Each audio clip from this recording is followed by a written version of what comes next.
Hey there, friends. This is Jennifer Alwood, and welcome to Deep Dive number 6 that accompanies the Jesus and Women Bible Study by Christine McClelland. And for today, we read all about and heard all about the woman that was nearly stoned on the southern steps. And we kind of looked at the southern steps a little bit when we dove into the hold the gates, but I thought let's take a look at the area around the southern steps. There is so much there. It's kind of crazy. So this is deep diving into the Davidson Center and the Ophel Archaeological Park. But before I do that, really quick, I have to show you. I ordered my logo on a t-shirt and I would love to have it available. I think it's so pretty. But it costs a lot for every color that you set for the printer that I want to use. That's like a work training ministry that's that helps youth at the Indian reservation that is the closest to me. And it's be really expensive to set it up with all these colors. So I'm going to go back to my designer Tabitha and say, can we rethink this in maybe 1 or 2 colors? Because I would love to have this available if you're interested. I just think it's so pretty. But at any rate, let's get moving into this. So we're going to take first a look at the biblical implications of the temple, because throughout the life of Jesus, he's marked his presence there. He spent quite a bit of time there. And yes, he lived up in Nazareth and up in the Galilee, but his life is marked at the beginning with his first entry into the temple, which he was in his parents' arms, which is really amazing to think about. So in Luke 2:20-24, I'm going to read it for you. When the days of their purification, according to the law of Moses, were finished, meaning Mary and the post-childbirth stuff, they brought him up to Jerusalem to present him to the Lord, just as it was written in the law of the Lord. Every firstborn male will be dedicated to the Lord, and to offer a sacrifice according to what is stated in the law of the Lord, a pair of turtle doves or 2 young pigeons. And so Jesus would have been circumcised on the 8th day, and then 33 days later, his mother would have been able to finish her purification from childbirth. And that is outlined in Leviticus 12:1-4. And actually, it's interesting, if you have a boy, you're unclean for 33 days. And if you have a girl, you're unclean for 60 some days. I can't remember, I didn't write it down. So it's different depending on which gender of child you have. And so when Jesus came to the temple for the first time, he would have been 41 days old.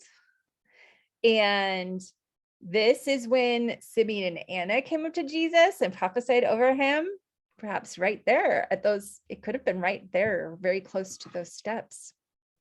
Very interesting to think about as Jesus was standing there protecting this woman about the history that he has there himself.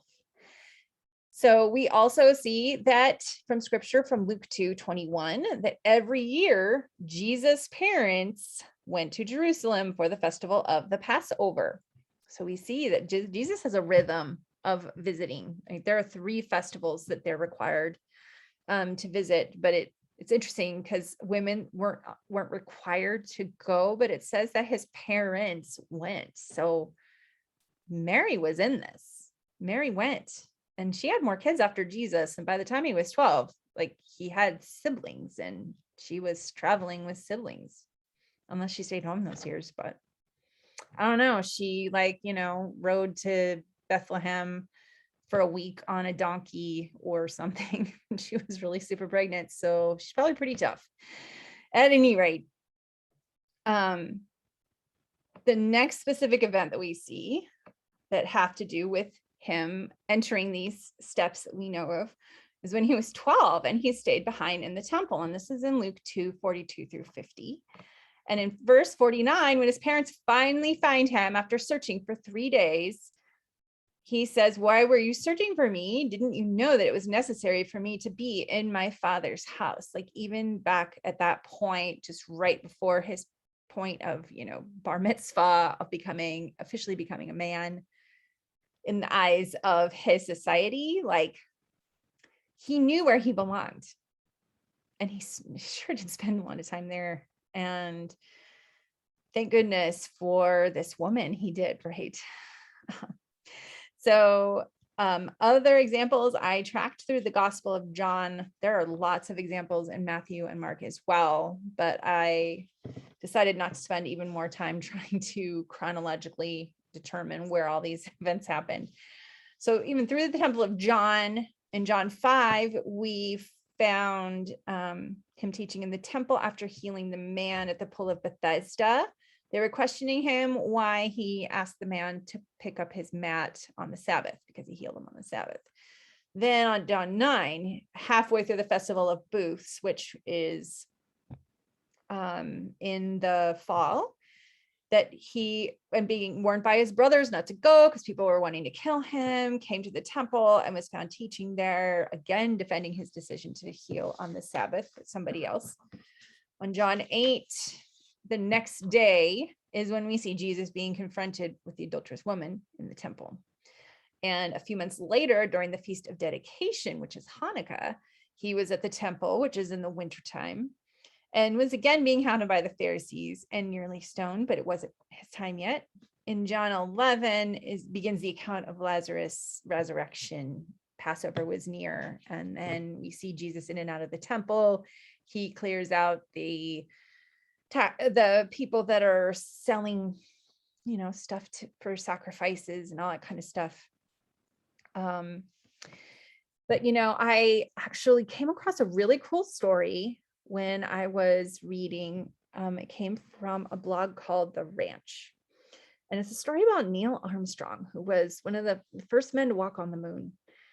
And he said that visiting the southern steps was more exciting than walking on the moon. And when he apparently asked his guide, where are you 100% certain that he was? And they were like, the southern steps for sure. And when he went there, he kissed the stairs. And to think that someone who walked on the moon considers the footsteps of Jesus to be more precious, like that just frames the whole event for me. I just absolutely love that.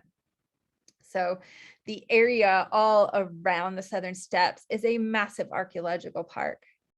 I don't know, I think before I really studied this stuff, I just kind of imagined the Temple Mount as like this kind of thing in the top of this hill, but there wasn't much around it. But there are tons of stuff right around it. Like it was a functioning, working place. And lots of things happen. And a little bit further south, that's where all of the palaces of Solomon and David were found. Like they built their homes close to God's home. So at any rate, I'm going to take you on a virtual tour. And so we're going to share the screen and we're going to take a look. I'm going to try. Oh, I can't share the sound. I don't know what the heck is going on. I'll just narrate the clip for you. And that's the wrong one to start on. And here we go. So this is a little diagram to give you an idea of what you're looking at from the top down. So over here, this is where the southern steps are now. And this is the Davidson Center, which we will be looking at in a moment. It's just around the corner from the western wall. So here's that gate I showed you in a previous video about going up to the Temple Mount currently. The western wall is over here. But then once you pass the gate, there's kind of a spot of the western wall that no one really visits. And then it becomes this archaeological park. And there's rubble all the way along. And at any rate, I'm going to take you inside the Davidson Center before we take a look at that. Okay, I take it back. I'm going to show you a historical picture. So this is 1900. And if you recognize, Here's the triple gate that we saw before. Here's the blocked off double gate over here. This is the Crusader period building. But look, I mean, there is just caked in rubble, sediment. I don't know what all else, but this area has been very thoroughly excavated and continues to be. It is active today. So when you go inside, you get to see some older history. So you kind of look at like biblical history period, as well as like, this is just a really great example of some things that were found from the Byzantine period, which is a period of time when Emperor Constantine's mother came over to visit the Holy Land. And that's when all of these churches started to be built over the sites to protect them and mark them and commemorate them. And these are artifacts from that period of time. The other thing that kind of blew me away about this place was the modern history. And after visiting Israel for the first time, I realized something, and that is that I really didn't know much about the previous 2,000 years of history in Israel. I knew a lot about the biblical timeline of history, but then from the destruction of Jerusalem, I really didn't know anything. And before I went the second time, I really spent time studying that. And so in this museum, they actually tell quite a few stories from some of the wars that happened and the celebration that the Jewish people have had to be able to visit the Western Wall, to be able to excavate all of this area. And I want to read this to you because I think it's so cool. When you visit the Western Wall, it says that there's a sign saying that, you know, the living God this is where he lives. And I kind of thought, oh, okay. Well, yeah, but you know, also, anyway, I got all Christianese about it. I didn't understand how significant it really was. And I love this. This is an account from a rabbi that was there at the end of the 6-Day War. And that was fought in 1967. If you haven't ever heard of it or watched a documentary about it, you're going to want to go to Prime Video and find something to watch on this topic. It's amazing. The stories from this war are phenomenal. And this is an account of a rabbi going for the first time, knowing that they were about ready to retake the wall. He said, it was like a dream. I fell on the ground and kissed the ground. I got up and said the blessing, Shehecheyanu. There was not a living soul there. I only saw the divine presence there. And if you recognize Shekinah glory, Shehecheyanu, same thing. Minutes after the announcement that the Temple Mount is in our hands was made, the IDF chief rabbi, Shlomo Goren, arrived at the Western Wall holding a shofar from the battle in the Sinai and a small Torah scroll from the War of Independence. Surrounded by soldiers, he recited the blessing of Shehecheyanu and comforter of Zion and builder of Jerusalem, and the prayer El Malei Rachamim in memory of the fallen soldiers. As he entered the old city and recited the prayers, Rabbi Goren blew the shofar. And I love this. I'm going to read this too. In his testimony regarding the war, Rabbi Goren says, I began to run in the direction of the Lion's Gate. All the way, I was under sniper fire and bombing. I said to myself, I don't care if I get killed or not. The main thing is to get to the old city. When I arrived at the Lion's Gate, I began to blow the shofar as is commanded by the Torah. During wartime, the shofar or horn should be blown. And there he is, and there's the shofar. This is not a Torah scroll. This is a different prayer book from a soldier at the time, but these are the kind of stories that are told in this museum as well. And I just had to mention it because we see also happening around the southern steps is the unfolding of future revelation and future prophecy, right? So moving on, you can see from the top of this museum, the archaeological park from the outside. And so this is the southern part of the wall. And you've heard me mention the Crusader building, and that is right here, but you're kind of seeing the other side of it. It's on the other side of this wall over here that is the southern steps and the rest of the Ophel Archaeological Park. There's kind of a colonnade way here. There's all kinds of things. And when you walk down, the first thing that you encounter is the rubble from the first temple destruction, or the second temple destruction in AD 70. They literally left the rubble on the ground, and it's still there, and you can see it. And it is phenomenal to think that those stones just were pushed from the top and came down so heavy, and no one bothered to clean them up. Amazing. So this kind of gives you an idea of what's in there. Like, this is just a glimpse, and it keeps going and it keeps going. This is actually kind of the southeastern part of it. I don't even know what this is. I'm curious about it though. But you can see, like, they are really meticulously going through and searching out what is there. And just to point out too, this is the bottom of the Mount of Olives, which now is a cemetery. You know, we talked about Malachi, that the Son of Righteousness will return with healing in his wings. And we learned that that was going to be on Mount of Olives. So guess what? Mount of Olives is now a Jewish cemetery. It's pretty much what it is. It's pretty amazing. Schindler, Oscar Schindler is buried up there. A lot of other people are too, but I just recently learned that. I thought that was cool.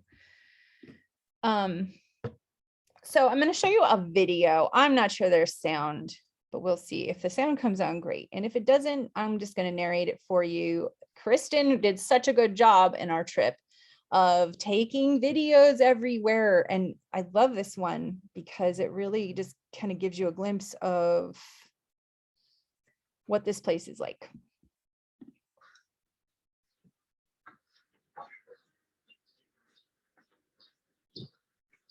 Stairs are just massive, like wide.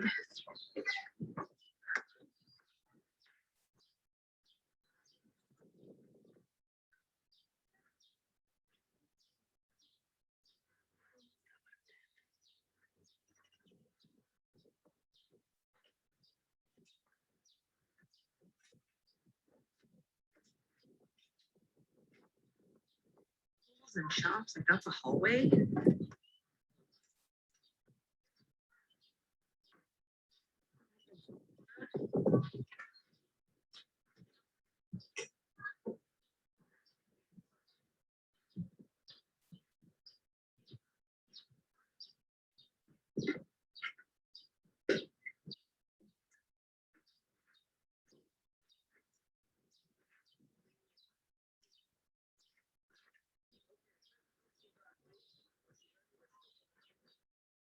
And all these just massive rooms.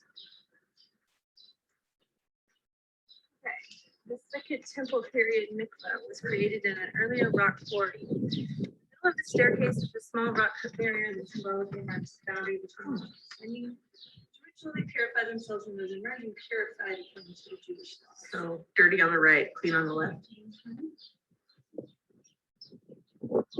Or vice versa. Or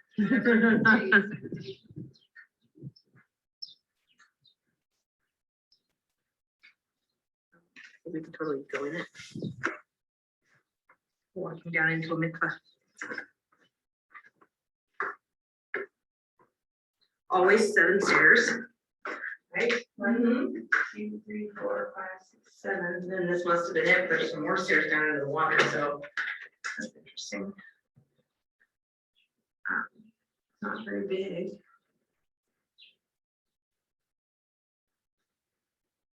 Still overhead. Oh, there's birds.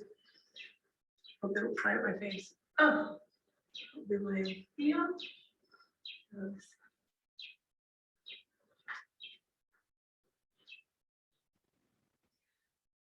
So the area that she is looking at over here, that's where the fresh water was brought in. The mikvahs had to have living water. that was part of why mikvahs had to be so specific, is because there had to be a fresh source of water. And I think that's where the fresh water was poured into. And yeah, there's there's doves living where there used to be water. I think that's so cool. So at any rate, let me catch up with my notes here. All right, we watched the mikvah video. We looked at the southern edge of the Ophel. So I wanted to show you why this place is so important. There are so many archaeological finds here. You know, and just thinking about this woman being dragged here, like this woman was dragged here somewhere along this area. She was dragged along these streets. She would have been familiar with them. And when I think about that, and I think about, you know, I think about the temple and I think about God, but sometimes I don't really think about the history of all the other people that passed through there. And I don't know, these stones are taking on a different and deeper sense of meaning to me, for sure, as I consider all of the things that Jesus did so significant for women in lifting us up from a place of shame to a place of honor. And all that happened right here. And a lot of other amazing things happen here too. Literally today, I follow the Times of Israel newspaper, and I particularly like it because they put news out even before I get emails from Biblical Archaeology Review, which is a magazine that I love, and they send a lot of emails when there's new stuff. But I always hear about it from the Times of Israel first. And so they recently found an amethyst seal. It would have been in a ring. It has a bird and a tree. And then they made a big deal about, oh, it's Cleopatra's scent, and because it has biblical persimmon, and that was used for fragrance and Second Temple fragrance, and Mark Antony gifted, I don't know, blah, blah, blah, blah, blah, all that other stuff. They're literally finding things daily. This was another thing that was a big deal. Eilat Mazar she actually just recently passed away from cancer, I believe. She was a major archaeologist in this area, following the footsteps of her grandfather. And she found an actual cache of gold dated from, she thinks, a Persian invasion that happened in 614 AD. And look at this just beautiful gold medallion that they found amongst a lot of other gold objects. But they have pottery, coins, I mean, you name it. If you just Google Ophel archaeology, like entire journals will come up cataloging all the things that have been found there. It is phenomenal what they're finding there.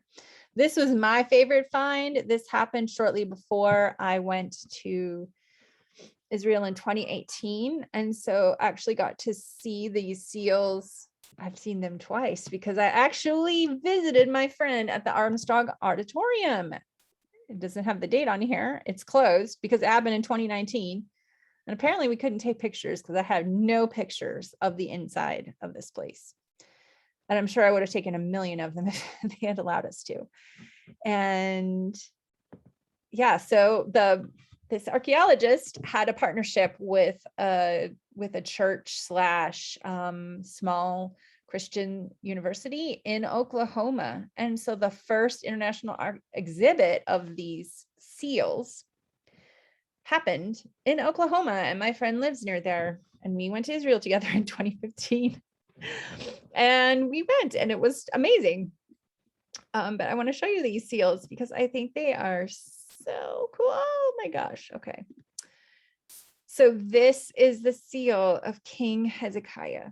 And I have seen other things from his period of reign because they marked everything. Even pitchers for water were marked with the seal of the king. So there are pictures in museums with this kind of flying scarab. And like, no doubt this says, this is King Hezekiah, son of blah, blah, blah, no doubt this was the seal used. They found a whole bunch of them together. They found other people mentioned in the Bible, but none is, big deal as King Hezekiah. And anyway, just really cool find. And then not far from there, they found this, and it is not definitive, but it is very interesting. This is possibly the seal of Isaiah the prophet. Same time period as Hezekiah. Found, I don't know, I can't remember the distance between, but in a very, very thin layer of sediment in between this and King Hezekiah. But here's the problem with this seal. There could be, it's broken, but it doesn't break off the name.